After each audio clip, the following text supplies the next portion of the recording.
What's up? I'm Eli, and today's discourse is about intentional parenting.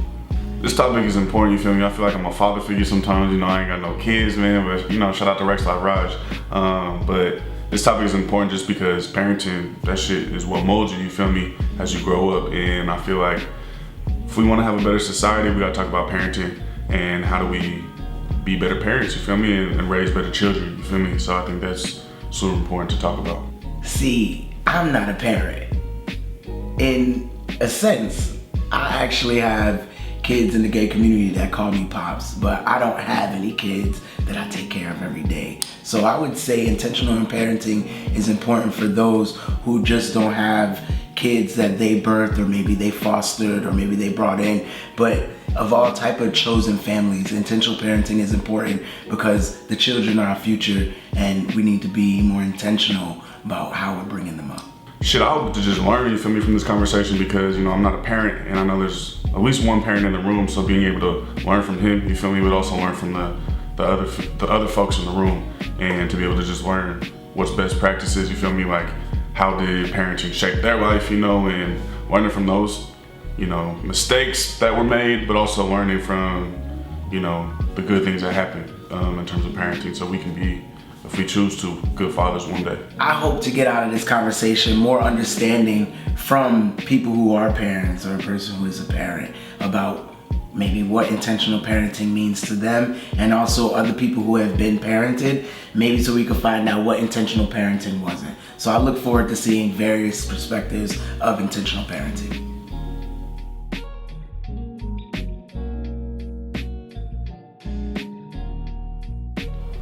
What's up, y'all? How y'all doing? My name is Rainey. My beautiful co-host from the last couple episodes. And today we're going to talk about intentional parenting.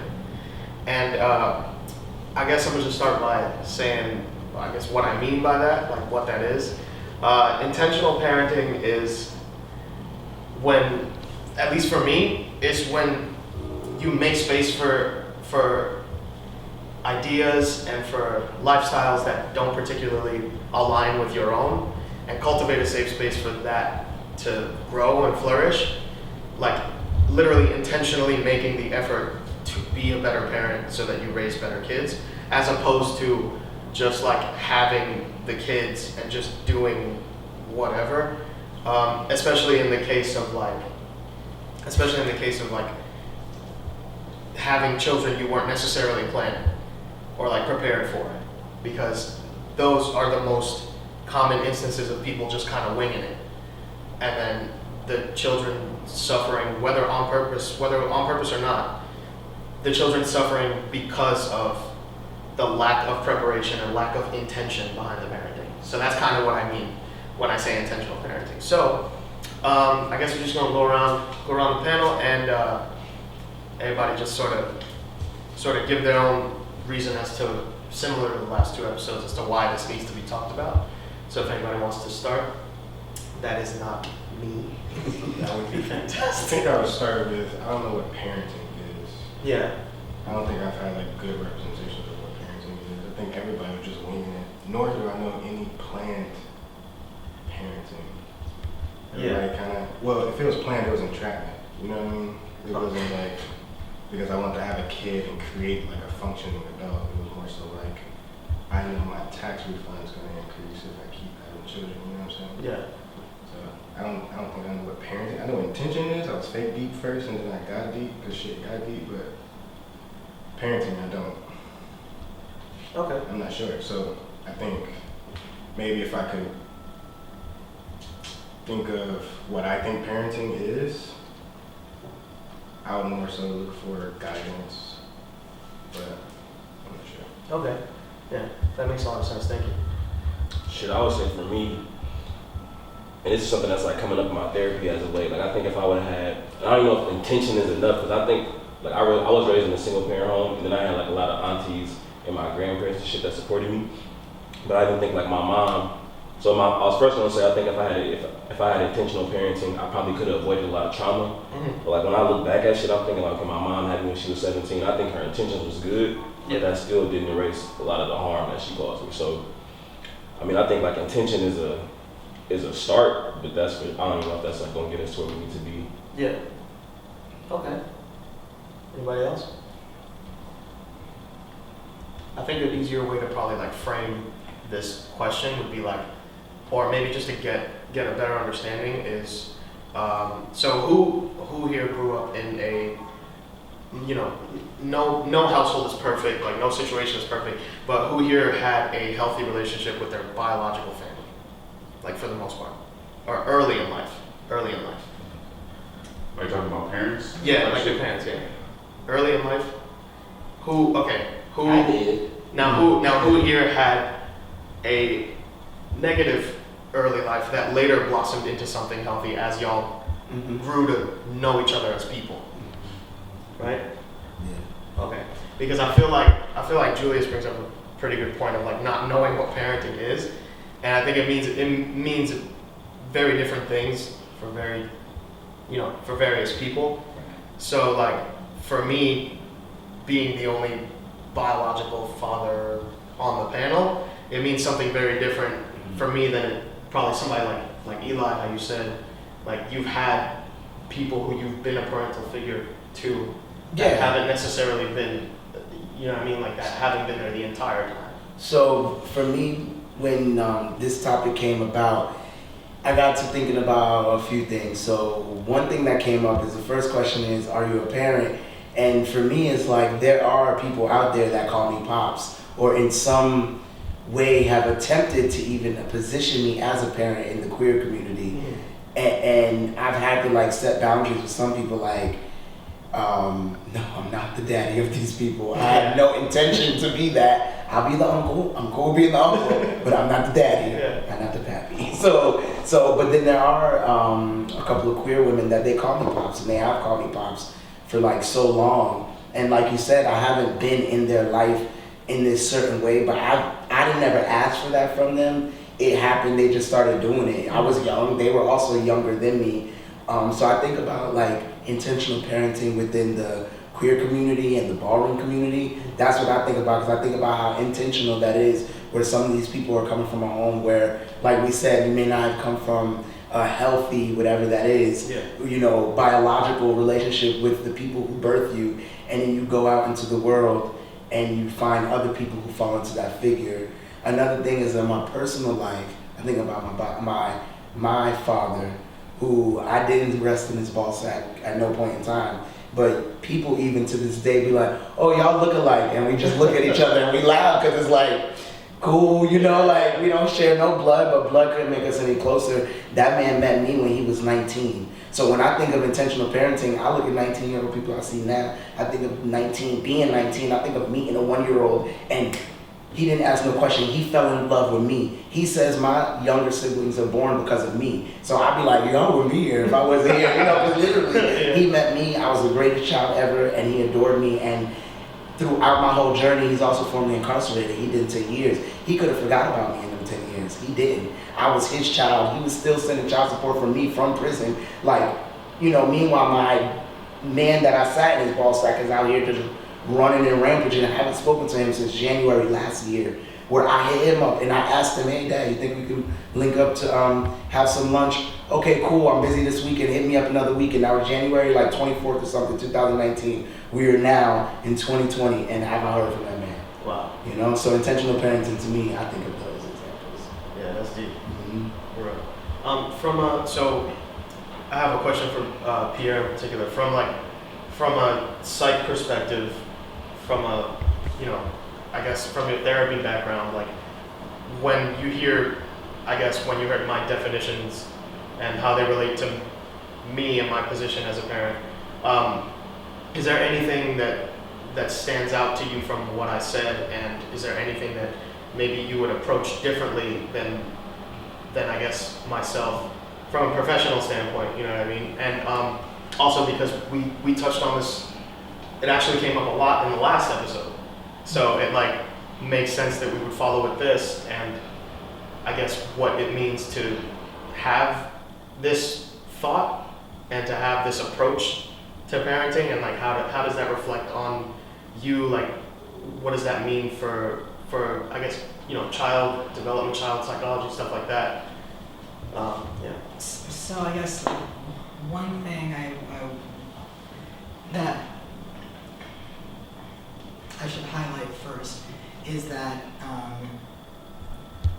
the systemic issues we deal with, like the oppressions and stuff like that, they aren't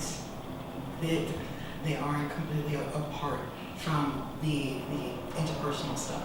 So it's like, before someone had said, one's personal intentions, I think you had said one's personal intention might be good, but there were things outside of her control. Absolutely, right? We can't control not having any money. We can't control like ancestral trauma. We can't control like the racism that we deal with interpersonally every day, or like, the oppression that comes from being queer, et cetera, et cetera. We can't control that, but we're not helpless. Yeah. That's something that trying to balance those things of these oppressions are real, but also we still have power and control over some things without kind of like gaslighting in reverse, right? Yeah. But we do have some control. So even under all these oppressions, we still can be intentional with how we behave.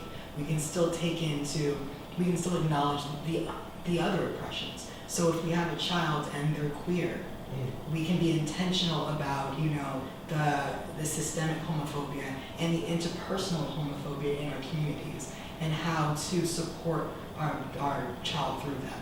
Or in dealing with like racism, sending our children to certain schools where they're the only black person there, and the kinds of traumas that kids go through being in those sorts of schools, and our parents intentionally preparing their children for that. How do you deal with racism in that way? Because it's hard for us to deal with it at work, and we are grown. So imagine having to deal with all of that in school. And then also intentional before the kid is even there. I know a lot of people feel strongly about, whether you are for abortion or not. Take stock of your life and of who you're with. A part of what I do in counseling is not just counseling in regards to do you want this baby, but also it's relationship counseling. Who are you with? Just because you love that person doesn't mean there's someone that would be a good parent with you. And those are two separate things. Being a good lover and a good partner and a good co-parent, those are three totally different things. And parenting is a full-time job forever. Not until they're 18, not until they're 21, until you die. Like, it's a full-time job, it's an obligation. And if you're coming at it for reasons that aren't, I want to raise this life, to be a good person, a good person within the community, someone that is strong and knows themselves. That's different than I want someone who's going to take care of me when I'm old. I want somebody who's going to carry my last name. I want somebody who's going to be a doctor or a lawyer. I want somebody who's going to, it's not about you, it's about the kid. The moment your reasons for parenting become about the kid, that's when you're not being intentional anymore. And thinking about... Wait, become about the kid? Or sorry, one of the things become about you instead of about the kid. Yeah. And I think also intentional in what are the ways that how your parents treated you that you did and didn't like. Make that list. What they didn't like, intentionally work to not be like that. Yeah. Whether that's like go to therapy if you can find it or afford it, and black therapists out there, we should be providing free care. We need to. I'm just saying that. But anyway, whether that's therapy or talking to your friends, or having a journal that's not online, maybe keep it offline.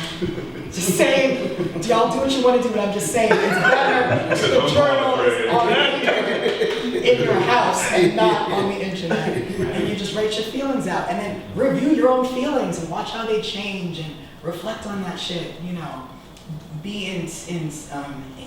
intentional that way. Because once you're intentional within the individual world, then you can start to prepare yourself for the child and then prepare them for everything else. Okay. So that's kind of the intentional thing. Excellent. Thank you. And I feel like, Delancey, you touched on something pretty important right when we started, how your mom had you at 17. Yeah. So you said like her intentions were good, but some of that didn't translate as well. So do you feel like maybe the systemic aspects of it played into it? Like maybe it wasn't so much like your mom per se, but more so growing up poor and ugly. Yeah, I mean, Pierre, like there's all these like systemic issues, and then like the environment that we were in. Yeah. And of course, like my dad wasn't around. You feel me? Like I'm not gonna like not mention that. Like that nigga was not around. So now you got, you feel me? She's 17, raising a kid on her own. Yeah. And yeah, like raised by, we talked about like Southern black folks, or we talked about our grandparents yesterday right now, like some of them should have left their relationships. My mom was raised by her grandparents. So it's like no telling what type of trauma was in that house, and then you add like her mom not being around too. So I know it was a lot of shit she was dealing with that definitely played a role in her, you know, the ways in which she parented me. I know there's a lot of love there, but it was what she assumed love was by the way in which she was raised. Yeah, and I feel like for myself it's important, or the more like political education I've done, I'm able to understand like the systems, the different systems that we're working. And I feel like that allows me to have some grace some days. Yeah. You know what I mean? Like I can have understanding like my dad was abusive to me, but then I'm able to understand like he was abused when he was a child. You feel me? So I'm like, all right, this is a whole cycle of abuse that's happening. So it's like for me, addressing my trauma from like my father is, if I'm ever gonna be a parent like that, so I feel like that's gonna be part of my intentional parenting, is like continuing to address my trauma. Because I feel like one of my biggest fears about being a parent is like, fuck, I ain't trying to end up like my dad. Yeah. To my kid, or if I have kids, you feel me? So I think that's having that understanding, but then also like, damn, that's just still, I'm still trying to break that down myself. You feel me? Yeah. Like I'm 26. It's like, Yeah. fuck, like you a child, and then you turn 18, and then you kind of left to like, oh fuck, I gotta deal with all this shit. Like, damn, you're supposed to be an adult. Yeah. But, Yeah. That's such a common thing that people say too. More, it's interesting too to me because as like a trans person, it's such a common thing for men to say. I don't usually hear women say, "I don't want to be a bad mom like my mom." I'm more hear men say, "I don't want to be like my dad." And for me, one thing about this is I came into this conversation like I'm not an actual parent, but I have been somebody's child, and also I've been in space. You know, I work with all cishet men. And my last work partner is a father, very proud father. And he's actually writing a book now based off the conversations we had, because me as somebody's child who is queer and trans was pretty much like giving him tips. So it also debunks that whole, if you don't have kids, don't tell me what to do with kids, because that doesn't mean you don't know how to handle people. They're just people. Yeah. You know, and like we love people, we care for people, we nurture for people that are more than just kids. So one thing that somebody brought it up, I think it was you, Pierre, and you said things your parents didn't like. And one thing he did tell me, and that also makes me think of intentional parenting, was he says how his father was, he was like, he didn't want to be like that. You know what I'm saying? Like his father was the only person that could fart in the house. He never understood. It was some man shit, like he never understood, like everybody else had to like go outside to fart, like go to the bathroom, like he was the only one that just let it loose, like, you know, because he's the man in the house. So he's like little things like that in his home, he lets his kids fart, you know, and it's like liberating for him to do that. And also like his son, him and I had this whole conversation about his son crying. And he has two sons and the youngest one was more sensitive than the other. And I used to be like, bro, give him cry time. He was like, cry time? It's like, yeah, let him cry. He spoke baby sign language, so he was like a genius baby. It's like, let him communicate with you why he's crying. Let him have that. And then like a few months later, he was like, he cries, he stops, and he comes and he says, Daddy, this is why I was crying, you hurt my feelings. So I'm like, there you go, bro. So that is what I think about intentional parenting. A man that grew up in an abusive home, or maybe not, just grew up where his father wasn't doing certain things, and now he's coming back to be a father, and he's like, this is my chance to not be like my dad for real. Yeah. For me, I think about, like, I don't necessarily even think so much about children, like, when I'm thinking about parenting a lot, especially because, like, I'm still, like, not to say I'm on the fence of whether I want to have kids or not. First off, I do know I want to have, like, foster kids, right? Because my grandmother had foster kids. And so I think about parenting just a lot differently than other people look and see parenting, because I think, like you said, it's just about the human connection and taking care of another person, or ways that you could set up to, like you said, because we have some power in some situations, right? And so it's like, well, you have all these kids out here who just need someone, and I have the power to be that someone for all of these kids, so why not be that someone for these kids, right? It doesn't mean they have to have my last name, it doesn't mean it has to be blood, it doesn't mean all those things. And so I think about the fact that I was in a fraternity and how technically, because I was the dean of the line, everyone I brought in became my sons. And so even now to this day, when they need advice, when they need money, when they need anything, they call me first. If any of them get in trouble fraternity-wise, I get called first because I'm still responsible for them forever because I brought them through. So I think about it like and how it plays out in many other different forms of relationships we have. One thing I always bring up is like if I'm talking with friends about parenting is how I'm not going to be the primary parent. Like that's not my desire. And I remember getting into an argument about it with some friends, but they were like, well, how do you know that you're not, because I know I'm not, like that's not my desire, is to be the parent that's there every day. Like I like working, I like traveling, I like all of the things I get to do with writing books and writing stories and pilots and all of that. So yeah, we can have kids, but just know I am not going to be the one here every day.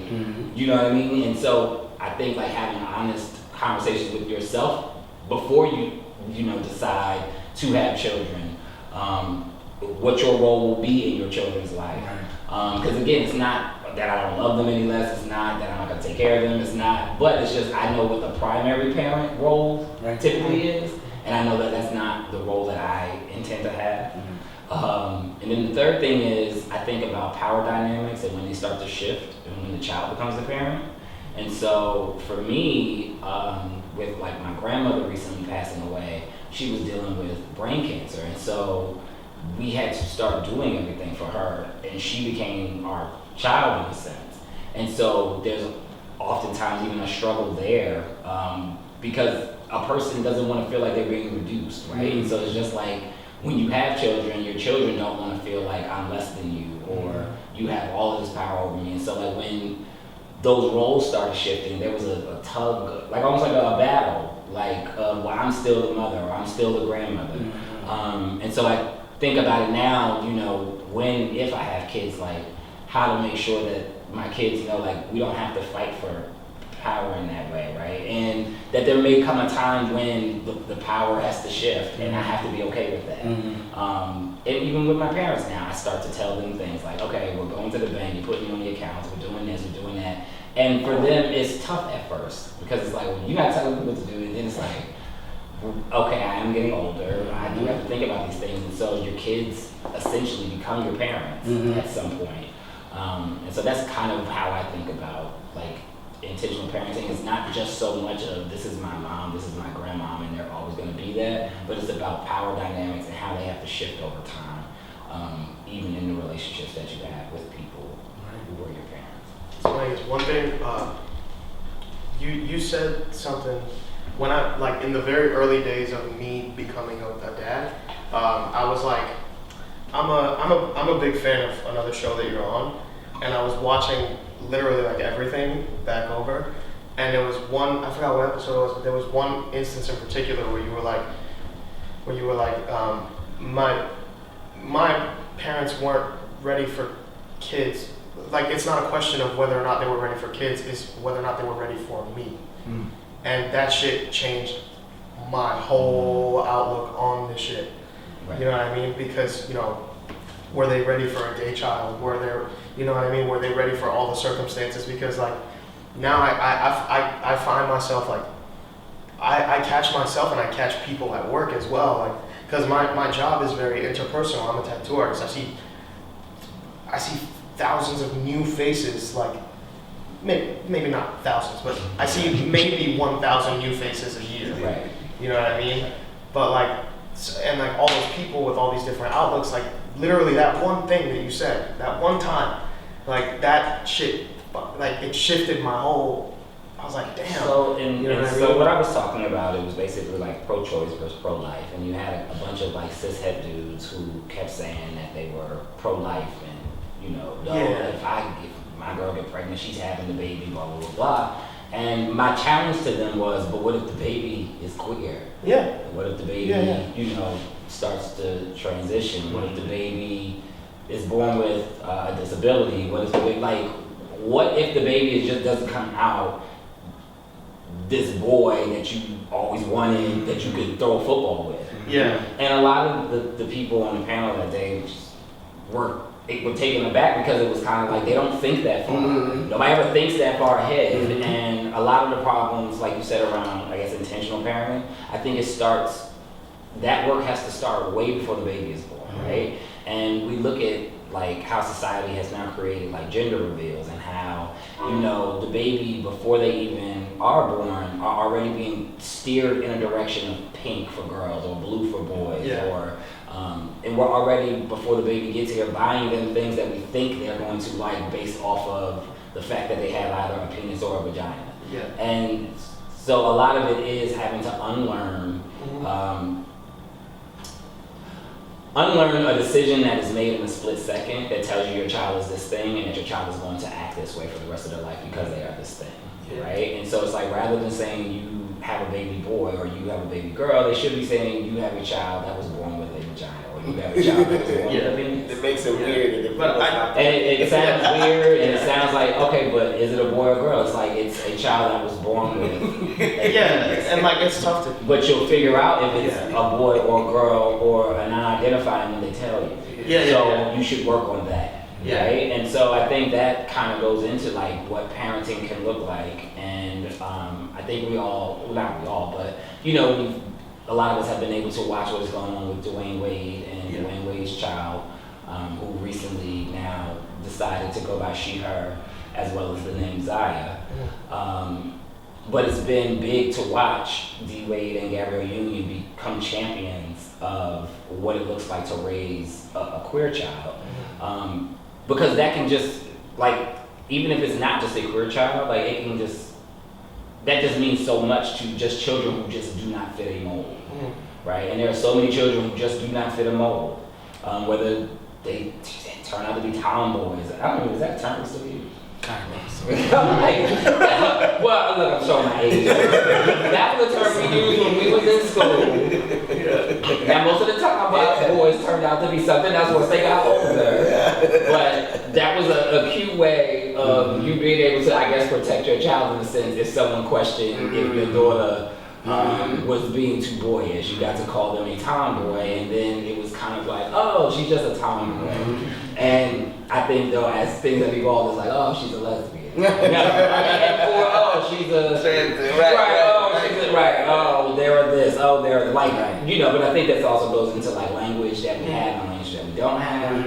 How we create terms around. I mean, I guess I never even thought about how that fell into parenting, but like how we created terms, I guess, to protect the children or also protect the parents. Because I just knew what a tomboy was, but now that I think about it, that played a role in how you had to parent and what type of clothes you bought your child and conversations that you needed to have with your child around what they were feeling. Yeah, I mean, like, that space is hard to navigate when you're literally like the only person in your family with this particular set of like thoughts. So like my whole family is Dominican. They you know, subscribe to traditional values. They love pushing that shit like on people, you know what I mean? So I mean, like, I had to feign excitement for like the gender reveal and like it was a weird, because like when you get to know queer people and you get to know like trans people, like just the idea of a gender reveal and the idea of people being excited or otherwise unhappy with the result is like a weirdo, like dystopian fucking like so it's like some Blade Runner shit to me. It's like have people, okay. You know what I mean? Dude, it's fucking It's like a girl, they storm off. And then they cry. Oh my god, this is the worst thing ever. Like, bro, what? Like Marty, like and it's weird as fuck, and it's like, so like the whole unhappy It's weird as fuck. And unhappy is scary. but even happy, because like Well, happy, Yeah, happy I get because of this is how the system works, right? So like that's just what the condition. Yeah. So, right. So it's like when they're happy, it's like I don't know why we like my brother said, I don't even understand why we have to have a gender reveal, but we have it, right? Yeah. So That was but if everybody happy, then at least it's like well at least everybody's happy. Yeah. That unhappy part is scary. that shit is strange, It's all man. connected. The high of the happiness is related to the low of just like, Yeah. fuck, really? Yeah. That's the energy. It's like, And then, and then like, yo, dude. it's even weirder when like it's the person carrying the child that shows up like that unhappiness. I'm like, you already put this pressure on this person that's not here yet. You know what I mean? To even show you what they're gonna be like. And like you said, it starts way before the baby's born, way before the gender reveal. And like I had to do it. I had to throw it. I was outnumbered. No, you like didn't. I was not finna like. No, you didn't. I'm just gonna fight that. No, you didn't. Saying I'm gonna put that pressure on you because I want to be your friend. Yeah. It's the same thing with tattoo and police. No, you did not. Yeah. You have this certain power in your family. You're the man. You're the one with that's your child too. Like it's funny when men pull that man card when they feel like it. When you acting on, I couldn't do it. I know, yes you could have, because if there was really something, you would have pulled that card and been like, y'all not doing this, it's shut down. So I want you to just check that in this moment and just realize that you could have and you didn't, and there's still steps that you can take that I see you take. And it goes into what you said, how further it is, because let's say everyone in this room, right, we have a kid, right, and we let our kid, let's say it's a boy child, right, because that's what they told us because of the size of the genitals when they came out, because that's what they go based off of, how long it is or how not it is. So we have a boy child, the boy child goes out there. At home, we let them dress up in whoever's clothes, we let them wear whatever. They reach an age, now they want to go do that at school. We know what it is. So now you send them because you are preparing them. They go. Now your child is now out there in the world, like facing it beyond you. We as parents, in so many sense, caregivers, whatever, you only have but so much control, and then you're gonna unleash them in the world. And I think for me, when I think about intentional parenting, I think about creating that space for them to come home and unpack all of that when it's done. And it doesn't just have to do with gender, sexuality, disability. You know what I'm saying? Just like, you know, like, so black boy nerds that like video games and shit, so they can stop acting like they're the black sheep. You know what I'm saying? Like making space for people who are like different or whatever it may be to come home, and like somebody said it, like may not be a football player, may not be your basketball player, she may not be your Venus, you know what I'm saying, and your Serena. Making space for your child to just be. And for me, I give mad props to my father, because like I said, he has always, when the people told me I was a lesbian, he's like, all right, you know, he started in a toxic way, inducting me into like that masculine type thing. I got to hang around the dudes a little more. I got to hang around my boy cousins a little more. Then when I came out as trans, he was like, all right, I just got used to this lesbian stuff. We're gonna, and the Dwayne Wade thing is important because my father likes basketball. So this is gonna be a point of conversation for us. When he hang out, he's gonna be able to reference this thing. You know, my mother is going to be able to reference this thing because she does trainings, and in her training, she's so proud because I'm out. She's so proud to be like, oh, you ever met a trans person? And everybody says no, and then she'd be like, my son is trans. And everybody gags because I used to work with her at that company, and everybody knows me, but they haven't seen me in so long, so they're like gagging, and you know, she then gets to tell people, yeah, me, the person you love, the people, you know, we're in a community with y'all. So I just like to think about the ways, like you said, the system, and I like to think about how intentional parenting is further than just putting in that intention out there, like you said. It's about also being accountable to that intention and the impact of whatever happens. Yeah, it's the way you said, like people like gasp and shit, like what I mentioned about my job and like how I see so many people, and like I tell them I have 2 sons as of right now, and like and they always, like, I have pictures of them up at my station where I work, and I go, yeah, that's them right there. And they go, oh my God, oh my God, he gonna be a lady killer. Oh my God, he gonna get so many girls. He gonna break so many hearts. And like, oh, he gonna bring home so many girls. He's so handsome. I go, poor guys. And literally, like, the color falls out of their face. It's like the worst news they've ever heard for for a lot of people. Like some clients closer to our like age range, closer to our like you know what I mean, like our understanding and our like school of thought or whatever. They go, yeah, you're right. Actually, you never know. But like a lot of the older people, like when they go, oh, somebody has so many girlfriends, they go, yeah, boyfriends. And like that's just that alone, like that throws them for a loop, and they're just like, oh, and like that reaction alone is like, why is this news? Like, you know what I mean? Like that I'm gonna love my child no matter what. Yeah. But yeah, that was fantastic. Thank you. Thank you all both so much. I don't really identify with the idea of parenting like in general.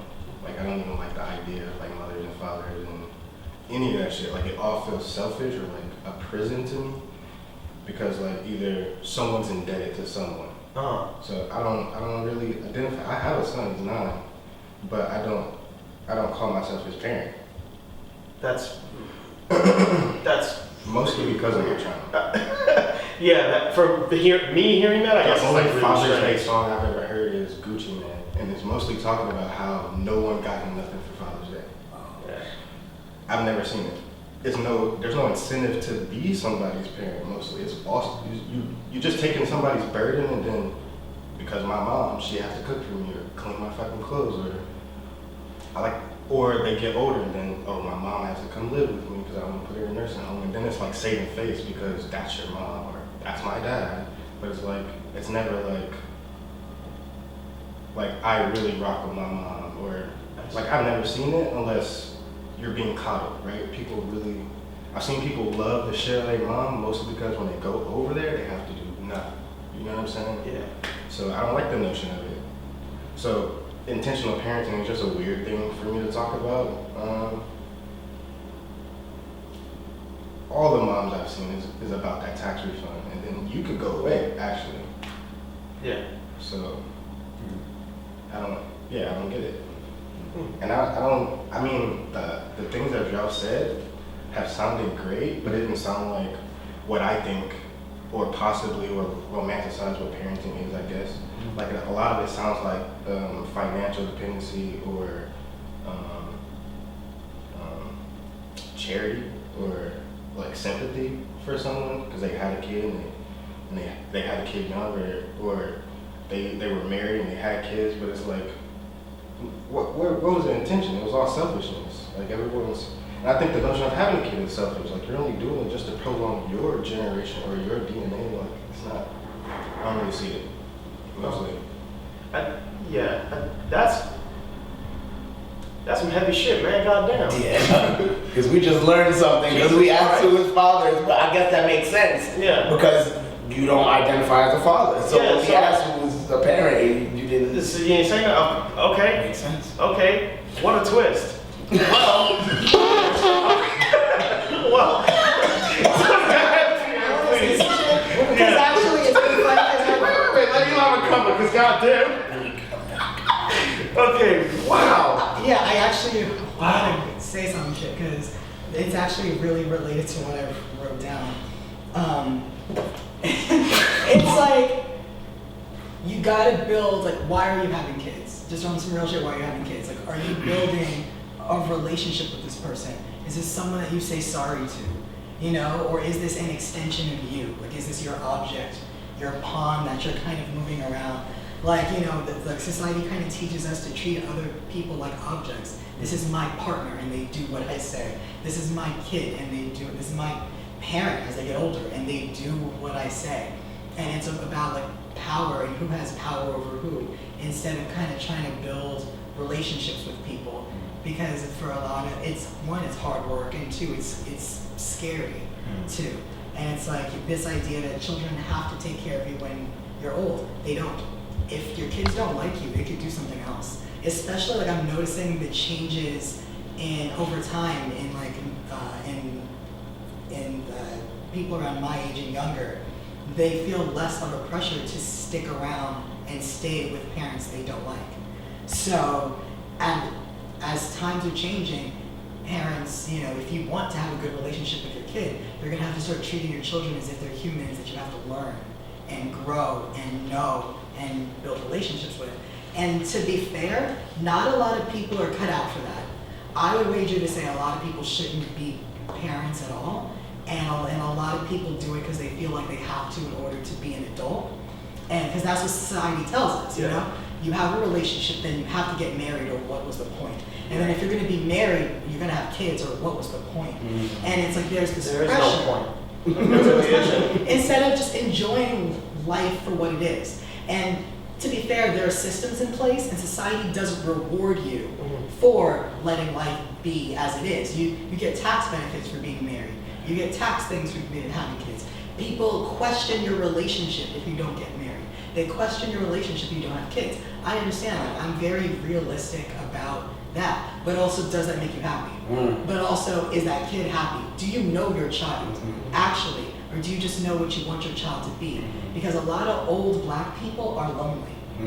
And a lot of it is because they poured everything into romantic relationships, as I said in another episode, instead of friends. So then their partner dies and then they have no friends.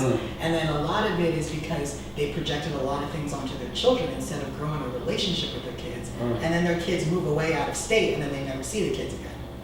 And whereas, again, attending to your relationships with everyone and being intentional about the relationship with everyone in your life. And if you don't have room to build a relationship with a kid, don't have a kid. Just focus on, your career. Focus on your relationship. Be in love with your spouse, or be in love with this person. This feels good. Keep it that way. Maybe you don't need change. And that being selfish in that way is okay. Because if you fall into it on your family and everyone else at your job is kind of, when you're having kids, when you're doing this, when you're doing that.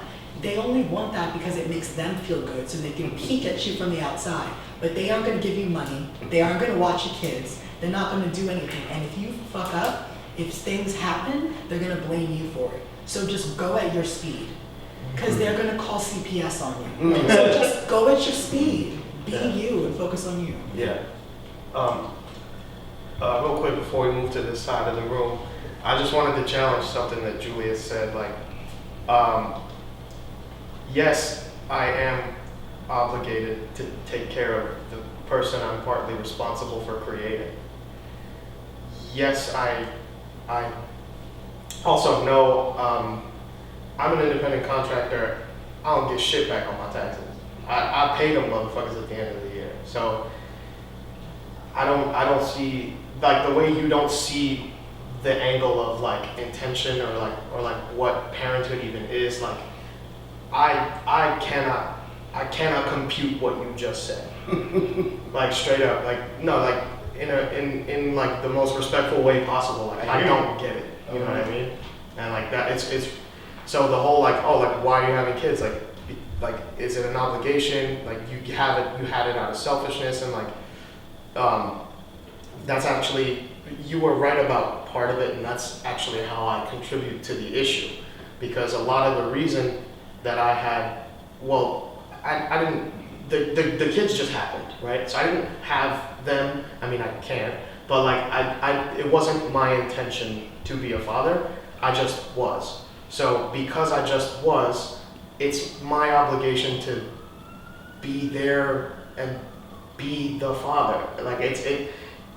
I have trouble finding the right words for this because I've never had to have this conversation, but I absolutely owe my children I owe them parenthood. I owe that to them. It's just hard for me not to see it that way. But like you said, it's for a very selfish reason. Because at the beginning, literally before I sat here with y'all, at the beginning of parenthood, I like Pierre said, I made it about me.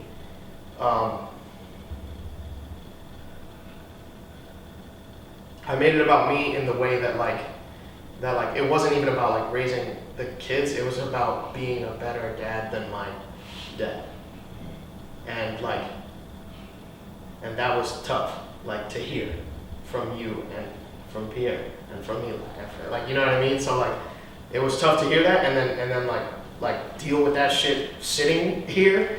You know what I mean? Because I woke up to the idea that, like, holy shit, like, this whole time I've just been trying to prove my dad wrong.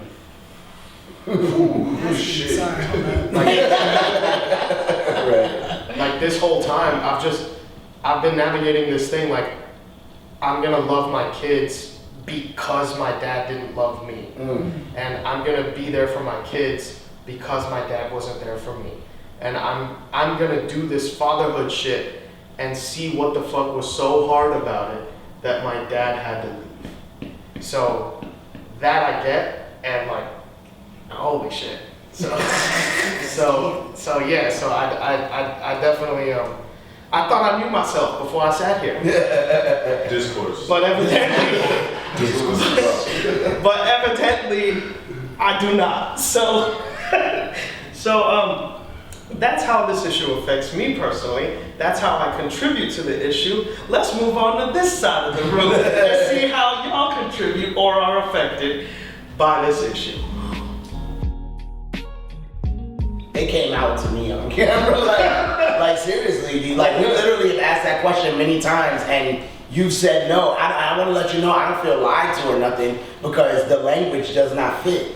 We did not phrase that question in the way to where you needed to answer yes. Yeah. And I appreciate both of y'all's vulnerability now, and you disclosing that, and then also you just sitting with what you just heard.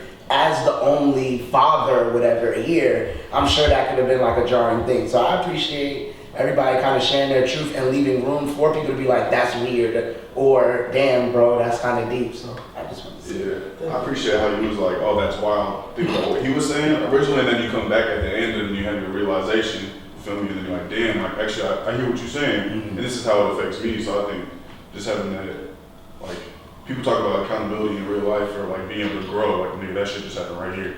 You feel me? So that's powerful. I appreciate both of y'all. I'm missing something, so Yeah. I'm gonna just stay out of it. no, bring it in. I want to hear it. Go ahead. I mean, I don't know. What you missed? I don't know. Everybody keeps saying something was heavy or deep. I'm like, well, maybe I missed it. Oh, okay. I ain't feel nothing was Yeah, heavy or deep. okay. I was like, okay, I know a whole bunch of niggas who treat their kids like shit. So if you wanna say I brought a child and I don't care, it's like, or you know, however you wanna phrase it, like, yeah, I don't know other niggas that treat their kids like shit. What's so deep about that? I was like, oh, okay. It wasn't jarring to you. No. Yeah, I hear you. Yeah, but there's a difference. I just want to clarify. Don't treat. No, I mean, I mean, like you were saying, like watching my kids like a check. It's like, okay, like I've heard that before. Like I grew up in families where you know, kids was the way that you ate, and that was the way that you got your welfare, and that was the way that you got your son. So like to hear it, that I was like, okay, like, and again, it's like. I guess in my mind, like, well, I had cousins who grew up in the projects, right? Right. So it's just like, I know that their personal, interpersonal experiences look totally different than mine. So like when they would come to visit us and be like, oh, y'all got this, y'all got that. And you know, that first time it's jarring to you like, wait, y'all don't have this and y'all don't have that, right? But I guess now, because I'm an adult, it's like, I just know that his lived experience ain't gonna be your lived experience. Just like my lived experience ain't gonna be Pierre's lived experience. You know, just like, oh, y'all both gay, so y'all went through the same things, right? Like, that's not how that works, right? So it's almost like, oh, y'all both parents, so y'all love your kids. It's like, well, maybe not. I guess I was just shocked that he said he had a child. That's why I was like, hold up. I can just tell based off of how he was talking yesterday that he just had different language that he liked to use. I picked up on it quick. Like when we were kind of having a conversation, I was like, oh, he's definitely a parent. In my mind. But I was like, so I guess maybe that's also why I wasn't happy, because I was like, I could just tell based off of how, I just could tell, no, and in my mind I was sitting here like, because I almost said it yesterday, like, somebody else got a kid. I didn't say anything, but I was like, no. It was because of the way the question was phrased. That's what I said. And so once the question was phrased though, and I maybe I could look at his face or something, I was like, This is a good day. I'm lying, Your Honor. So that's why I guess in this moment I was just like, oh, this is interesting. So I want to say two things. One, so to sort of clear things up for me. So like you said that because you knew of families where the kids were being used for X, Y, and Z, that kind of impacted your like decision on how you would view raising a child and what your role is and what their role is and how basically like framed how you wanted to move with that. Right. That's kind of it. All I saw was possession. It's like, oh, those are my kids. He plays the clarinet. It was like, no, you forced him to play the fucking clarinet. He doesn't like it. Actually, he's going to see a guy he likes. Actually, so I never seen it be positive. I've only seen it used as extortion. You know what I mean? So I just don't possess my child. You know what I mean? I treat him like an individual. I treat him like who he is.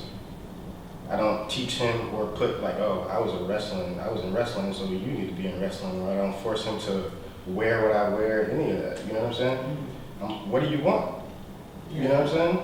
Or it's easier now because like I can just go through your YouTube feed and see what you like. It's not really. Just giving your child autonomy to make decisions. Yes. Yeah. Right. Yeah. All what we needed to be better. Like I could have had a house and had financial dependency at 16 if y'all had taught me what being an adult was instead of chastising me and telling me Santa Claus is real. No. You know what I mean? Like everything was a lie. Everything was a lie about parenting. So I don't no. I'm not doing it. From grandparents on down, it was all a lie. It's all a facade. It's all drag. Everybody's just playing. And you know, I think I really appreciate that you kind of like looked over your personal experiences and then you decided, all right, this is what I will and won't do, and are kind of you're looking at the best interests for your child instead of kind of what makes you feel automatically like what makes you look good or makes you feel good. Is that not intentional parenting though? Yeah. That's without that language. Without that language. That's what George said though. He just used different language. Yeah.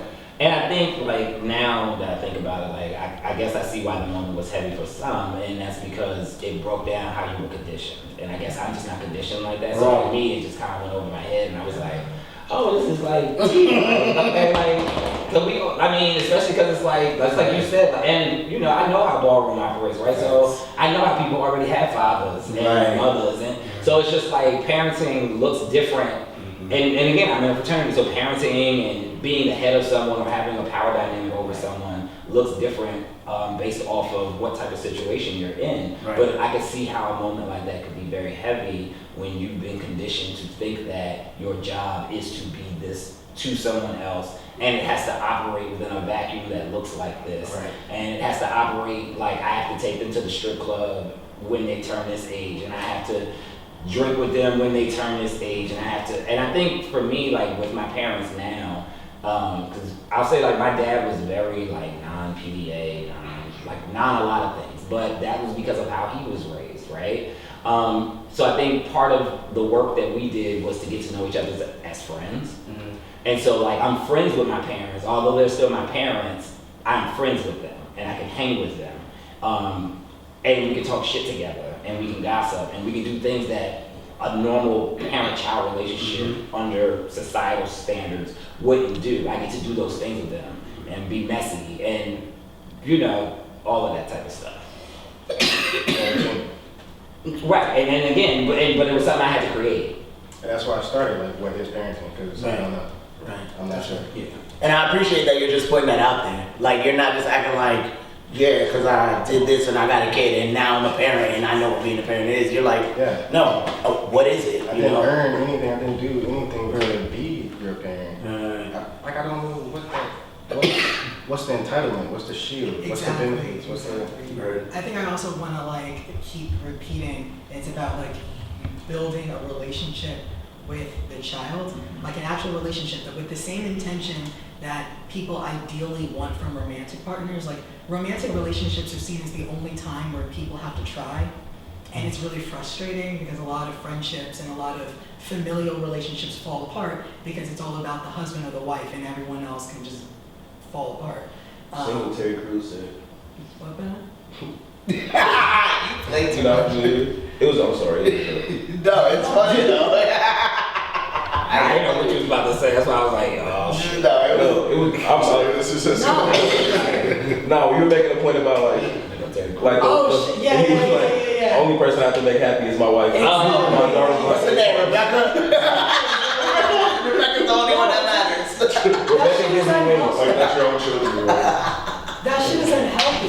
Because one is like, little kids just be like, oh, word for real? Right. Like, because humans are capable of having more than one relationship going. Right. Like, we could really do it. It's possible. Like, all the other shit is just extra. Like, just have relationships with people. Like, build with your child, you know? And before, because I know somebody else, but before, I just wanted to say, like, when we even talk about that, like, Julius got me thinking about the ways in which, like, I'll be telling a story about my mom, and then, like, it sounds mad wild, and I have to bring it to this moment where, like, that is my good Judy now. My mom, I literally have a relationship with her that if you went back when I was in my 20s and you would have told me and her would be like this close, I'd be like, fuck her. Because there was one point in my life, and this is real, it's wild, but when I was navigating as a woman, in order to heal and get through my shit, I was like, yo, she's just another bitch. Just because she had me, she ain't nobody. She's just another woman in this world, and she might not like me, and me and her gonna beef, and me and her gonna go at it, and we're gonna figure it out. But that was that try. Like, it was like a toxic,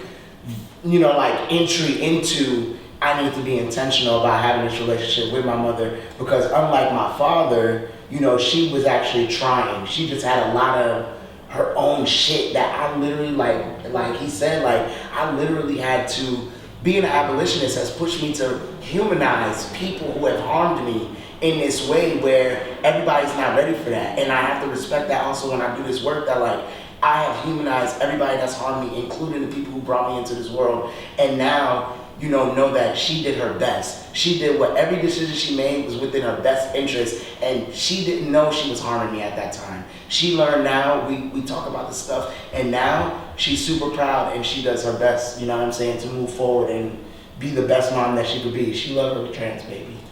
I want to, and I know it's by a bomb to drop, and I'm going to say this anyway. So, acknowledging what your parent has gone through and the systems at play and being aware of everything that was in your way is not the same thing as, forgiving them. Mm-hmm. Yeah. You don't have to forgive anybody of what they did in order to heal. Right. You can do all that yourself. Right. There's no such thing as having a person can't give you closure. You get closure within yourself. Right. And you, as the parent, your child doesn't have to forgive you for what you've done. Right. And your relationship doesn't start with them when they're grown. Mm-hmm. You're lucky if your adult child wants to be cool with you. You are blessed. Be grateful. Because there are many a parent, right, who wish they could be close to their adult kids, but they did a lot of things when the kid was growing up that they never apologized for.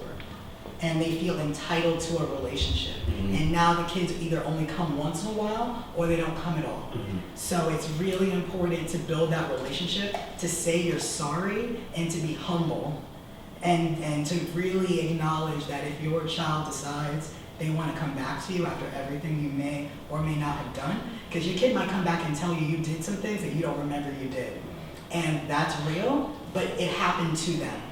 So you be humble, you be open, and you accept it, so you can build that relationship. Yeah, That's a part of intention. Yeah, you were talking about choice earlier, and that's just like where I am with anyone I deal with. It's, I guess, pertaining to my mom, right? Like, the ways in which I deal with her are a choice now. Like, I feel like I have the autonomy to make a decision. Like, I'm aware of all the harm she caused me, you know what I'm saying? But I'm also aware of, that niggas was just doing their best, you know what I'm saying? So, and I think of, as far as I operate from, the place that B operates from, I just choose to have grace with her. I'm looking back at the conditions that she was raised under and the conditions that I was raised under, or the opportunities that I had. Also looking at, I know we talked about using power, privilege, or whatever, right? I've just been fortunate to have a lot more different experiences than her, and I haven't had kids at a young ass age. So it's I've been able to really do some. I didn't start going to therapy until I was 27 years old. You feel me? By then, my mom had 2 jobs and was in law school. Niggas were still trying to survive. Going to therapy is an opportunity for me to go from surviving into thriving. You know what I'm saying? So now it's all right, shit. I'm pretty sure hopefully there is a point in time when she, slowing down and not really focusing on trying to survive every day, to where she can start doing some inner work and diving into shit, you know what I'm saying? But I've had to understand, all right, she ain't have access to all the things that I got access to. I don't have to forgive, like you said, but I understand, and I'm gonna navigate this shit from a place of understanding, and we gonna proceed. But like, if she do some shit, you know, when I was a kid, I wouldn't speak up on certain things. Now I'm like, nah, you out of pocket, my nigga. Facts. We gonna discuss this shit, you know what I'm saying? Like, I'm not gonna excuse your behavior. I'm not gonna excuse your behavior. But I'm just also about to have, I think, like, I've had this conversation on Twitter a couple of times. Like, I think our generation, niggas just be like, so caught up in what they know and what they processing and the work that they doing. It's like, nigga, that shit is a privilege to be able to even do that kind of shit. You know what I'm saying? Like, nigga, I had a young ass mama, like she didn't have time to, and then she had my sister at fucking 21. And her dad wasn't around, you know what I'm saying? So it's like, yeah, we out here doing this work, we starting to develop ourselves and get a better understanding of our traumas and the ways in which we cause harm. We talk about restorative justice and transformative justice and abolition, all these things, right? Like, niggas, you feel me? Like, my mom ain't had that shit, so I just try to function from that place, from a place of understanding, but also not excusing her actions at any given time. You know? Yeah, I think for me, this idea of like parenting, I feel like a theme of like that shit is lifelong. I think you said here, like that shit is kind of like fucking me up because I felt like when I was 18, I'm like, I'm out this house, you feel me? I'm going to college, I'm my own man, you feel me? I'm a grown ass nigga. Like that's how I felt, and then life is like, damn, bro, you got to trauma, you got to start dealing with that shit. So I think like for me, being able to go to therapy and like I've been talking to my therapist a lot about like a lot of the anger I have and a lot of like the resentment I have towards my father. And he's like, you a grown man now, you get to do what you want to do. And he's like, but I would suggest you actually have another conversation with your father. And I'm like, this idea of parenting being along like your whole life, I'm like, I don't need him no more. Like, what do I need? What does it look like for me to have a parent? Like I'm 26 now. You know what I'm saying? Like that was a big thing for me. It's like I'm 26 now. I don't need a parent. Like I got a job. I got my own apartment. You feel me? I got my own motorcycle. I don't need that. Like I feel like help, and I'm my own emotional support. I have my own different emotional support, and I feel like that's one thing I was always looking for. So for me, this idea of parenting being this lifelong thing, that's something that's new to me, and I feel like now I have to like start addressing what is happening more so, and doing it for myself, and not looking for like, oh, I'm sorry, Blake. You know, and that's something that I'm trying to like. That this conversation has helped me like think about more. I think also real quick, I want to give queer people and other people another option. There's also chosen families. Like the people who brought me into this world, I don't speak to them anymore, and I'm so happy about it. Like, just I can't even tell you just the weight that was on my shoulders every time they were in my life, and how they could just come in and out and cause all kind of drama and trouble. In the same way that abusive romantic relationships, the person leaves your life and comes back, causes drama, leaves and come back. You know, parents can do the same shit. And it's like, and what you just said about being grown, you know, feeling grown, being over 18, and like you don't need a parent. And like, I'm grateful that I found two people who took in their roles and became a part of like my chosen family and took the roles of parents, because even though one of them has moved on, the one who still remains, like she's still my parent every time. Like every time I think I'm grown and I don't need her, she just slides right in. And it's like, you know, I just want to throw that out there, that if your relationship with your parents that you were born with don't work out, you can find someone else. Yeah, that's something I wanted to name. I forgot, was like, there's a spectrum for harm, right? Like, of course the harm, like I was an ideal son, like when it was straight and I played football, I got a scholarship, I was on honor roll, all this shit, right? So like the harm that I received is gonna be way different than a queer or a trans person, right? So I don't want to make it seem like, all right, niggas just forgive motherfuckers. Cause like, nah, there's some shit, like if I was physically abused by a motherfucker, like, I guess to a degree that's more severe than like just a spanking type shit, I don't think I'm just settling that, like, oh, have grace, you know, you was experiencing trauma, that kind of shit. Like, no, definitely not trying to be on some forgive everything shit. There's levels to this shit. But, yeah. So when I think about chosen family, what you brought up, it really hit me, and I'm like, don't cry. Because for me, I'm blessed in this way where I have somebody who is a father, and at the same time, I experience having a nigga who ain't shit, who is supposed to be my father. And it's this weird thing that I navigate where I find myself having conversations with the person that is my dad, like, yo, Pops, I hope this don't make you feel no type of way. That, like, I talk to you about yearning to, like, especially taking testosterone, bro, that fucked my life up. I already looked just like him.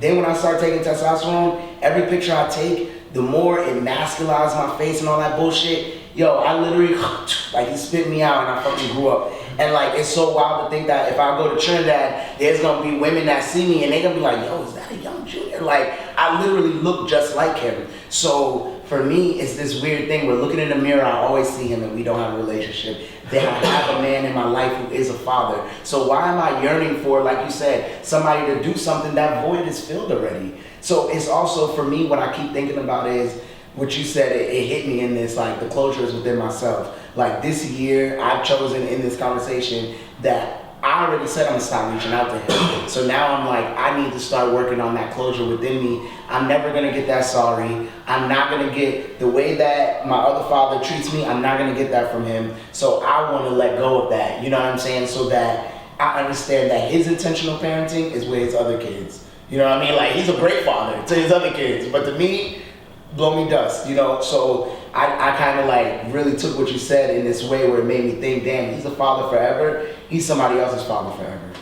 I just want to make a point real quick. The greatest mother song of all time, Dear Mama by Tupac.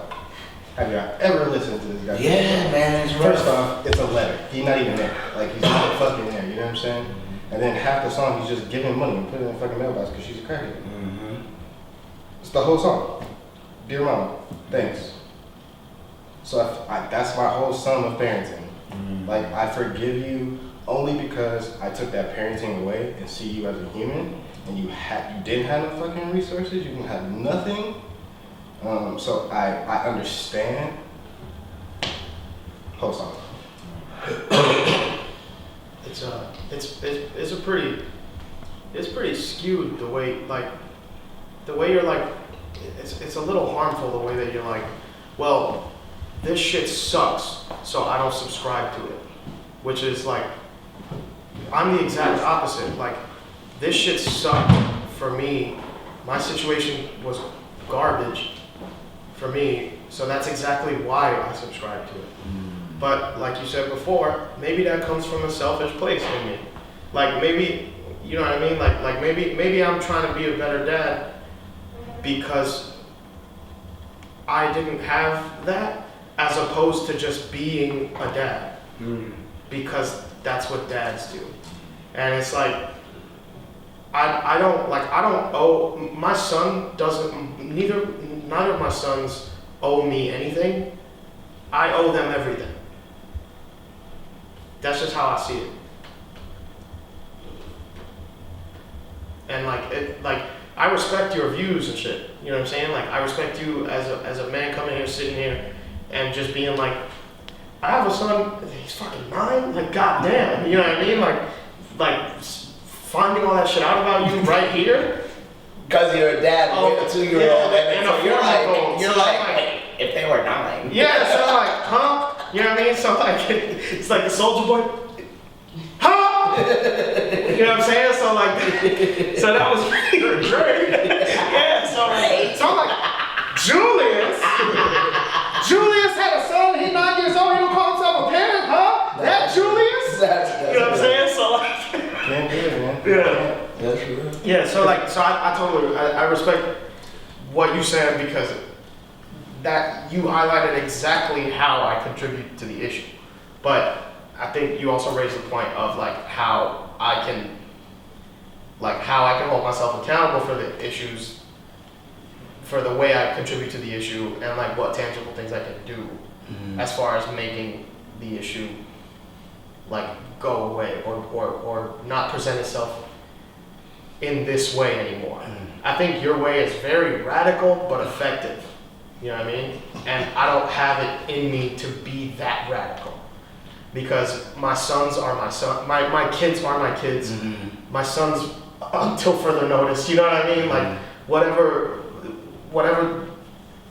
Like, that's my fucking seed. You know what I mean? Like, that's me, bro. Like, Possession. Yeah, That's the first thing I started to think of. Even- Possession. and Not like- for nothing. I think of possession. but even then, it's not like a So intense. it's not like a control. I'm not. Yeah, I'm also not downloading my like fucked up thoughts and traumas into them either. Intentionally. You know what I'm saying? But like, but at the same time, it's like I'm never not gonna be their dad until they. You know what I'm saying? Like I said, they don't owe me anything. So if they don't want to see me as their dad at some point for whatever reason, that's cool. They don't owe me that relationship. But me, in my heart, in my brain, in my head, like when the need arises, if the moment comes, whatever. If you become your own person, suddenly you don't want to talk to me for whatever reason, okay, you're your own person. I think I want to reach in and highlight again relationships. And Yeah. that you can have like, and to take away the hierarchies of things and just be like close relationships or less close and kind of make things more horizontal here, because your kids, that's a lot. That's like, if we're really kind of trying to unpack things, your kids is a lot. Are they a human who you love? Yes. Do you want to be there for that person? Yes. Do you want to support that person? Yes. Is that the same thing as them being yours? The same thing as that, is that your wife? You know, that's a human being who you love and you want to support. Like even just to kind of change the lens a little bit, because changing your perspective and your thoughts will change how you act. Yeah. And, you know, and it's like kind of taking a step back and thinking about where does that ownership come from? Even just your words, mine. Like, no, that's just someone that you love. It's The different. kids is for the streets. Nah, it's not. It's so different. 'Cause, like, it's different because they literally physically came from me. Like, But to unpack it, so we gotta unpack it. So what? Yeah. So what that they are biologically related? And what if they So didn't? they And what should if they be didn't? that is so like. And what if they didn't? It seems so inhuman to me to just be like, you know what I mean? But I also think you also have to talk about like that there are penalties. Like you can't okay, I put it this way. If his child was 15 years old and stopped going to school, truancy would put him in jail. Right. So no. So what I'm saying is, It's not the same thing as ownership. But what I'm saying is there are other people, right? There are certain people who say no, you do own this, System. right? There's It's a system. It's a right? And system. so it's like I do think we should be breaking down language, but we also have to talk about, but systemically, In this society, Right. of how that works. Yes, those are your kids, because we can talk to the police all the time about, well, this is how our family operates, and interpersonally we discuss each other as humans. And they would be like, oh, that's the policy. right.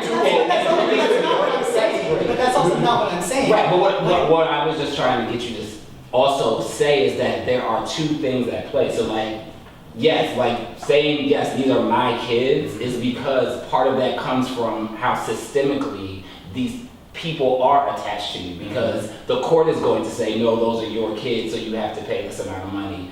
This is going to say, and then there are legal ways that you could say, no, I no longer want the responsibility of taking care of these kids, X, Y, Z. So I think what I was just saying is make sure that we talk about it from two angles and two lenses of structurally, but I'm saying it because some people won't walk away and realize that. Right? It's like, again, wanting to taking care of your children is not the same thing as feeling like you own them, feeling that you're entitled to a relationship, feeling like they're a piece of you. Like that frame of thing, they're my seed, they come from me, they're a piece of me. That's not the same thing of I am responsible for them because they're dependent on me. To me, it's the same thing. Yeah, So you unpack that. Like, really, unpack that.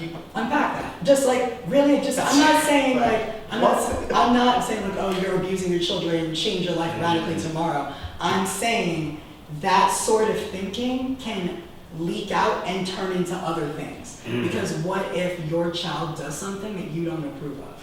Just really, this doesn't have to come apart now, Right, yeah. but just really and truly think about that, because that line of thinking turns into homophobia, turns into transphobia, turns into, there was a thread about a woman with a son, and the son wanted to have sex in a hotel room he paid for, and the mother drained his account so he couldn't do that, and he was in college, because that's her son and her seed. Those are the words she was using. You know, what happens if your kid does something you don't want to do, as a minor or as an adult? Will that change your relationship with them? So if you stop seeing your kid as and start seeing it as a relationship, that changes how you might treat them once they start doing things you don't like. Yeah. That's all I'm saying. Okay. And you're kind of there though, because you already said it. Like I can already see if you're. One, I really love your language, and I'm gonna have to start saying it about my nephew. My nephew, until further notice, because it's like who knows what they're gonna do. Like, so I love that language because you're like leaving the possibilities open, and I'm sure when you say that, people are like, "Fuck you mean until further notice?" It's like when I say they're my kids, it's not like a. Obviously, the word "mine" has obvious ownership connotations. It's literally what it means when you literally use the actual word. But why would I ever, like, I would never do that. Like, I would never drain my kid's account for wanting to have sex. I would never, it's a personal thing. Like you can't just throw that example at me because it happened. It's and a just, you know that what I feeling, mean? those feelings, all I'm saying is that all of those behaviors come from the same root feeling. Feeling that ownership, possession, entitlement over your children because you had them. But I just told you they don't owe me anything. Look, You know? look, I'm just saying this is becoming very the personal for you, and this really is not very personal for me. So maybe think about that. Yeah. But what I'm saying, all I'm saying is that line of thinking is very related to those kinds of behaviors. So unpack that and check that and think about that now. Your kids are young, so that's great. They haven't started doing anything that might trigger those things. But be aware of that, because also society rewards you for being that way. Society rewards parents for wanting that ownership and entitlement over children. Society rewards parents who are a little bit controlling. They reward that. So it's like, it's hard to unpack those things when that's what people think parenting should be, you know? So it's, again, that's all I'm saying, because your reaction is, I'm sure, the reaction a lot of other parents are gonna have when they see this, which is why I'm glad this is kind of happening. But also just think about it. These are just things to think about. Because especially if you have young kids, or even if your kids are older, it's never too late to kind of think about your relationship with them. Take a step back from the outside. And if they're old enough, talk to them honestly. If you can, or build a relationship where they can be honest with you, where you can talk about the state of y'all's relationship. Because this ownership thing is real. And in all relationships, there shouldn't really be a mine. You know, there should be a need, you know? So just unpack that. It makes a lot of people uncomfortable, and that's okay. Just think about it. I was gonna say that because even like on like a romantic level, I try to refer to my partner without the "my," like as her whole. So like the partner or baby or little baby, and take that "my" out of it as like an intentional practice of my own language to help me move forward. You know what I'm saying? Because I hear what everybody here is saying. Like I hear you, and you're like, fuck, if they came here with all sex, they wouldn't be here. You know what I'm saying? Like, that's me. So I hear you. But it's like Pierre saying a little bit, something more in, you know what I'm saying? Like, it's something more to do off camera. It's not going to happen right here. Yeah, you know, something you're going to do in your journal. You know? I also want to highlight, it's not just about the pronouns. It's not just about the words. It's about the intention behind it. And using the pronouns reminding you. And you can still say "my child" in verbiage because grammar and blah, blah. But also really think about, what does this mean about the relationship with my children as they grow older and become an adult? And what do I feel like my role is with them and their role is with me? And how is it influenced by society? That's really it. The intentional is that. Yeah. Okay.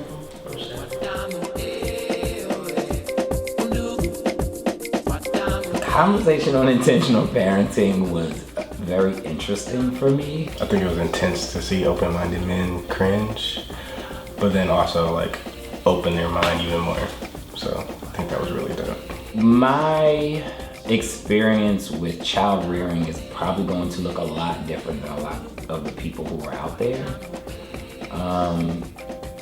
It was interesting being able to hear like hetero people kind of discuss children in a way, because it's like they don't even have to think about some of the things I have to think about. Even like my ability to adopt a child is different. If I can adopt a child, because there's some states I can't because of either my HIV status or because of my identity as someone who's queer. And so this conversation was very interesting in the sense that it's like I have a lot more thoughts that go through my head when I'm thinking about parenting that don't start at me having a child. Like I have a whole lot of things that get me to the place of having a child. I don't want to start fights, but challenge your parents. Start a conversation and define what parenting is. Like define what being a mother and father is, and if they deserve your loyalty to that. People watching can continue this conversation around intentional parenting by really thinking about, I think, like self-reflecting on the potential harm you may have done to your children, and self-reflecting on the harm you may be still doing to your children. To keep the conversation going, it is about breaking down systems that used to happen in the past and publicly talking about why we need to break down these systems that have gotten us to where we are today. Discourse changes minds and bends perspectives. We need to talk, man. This was so important.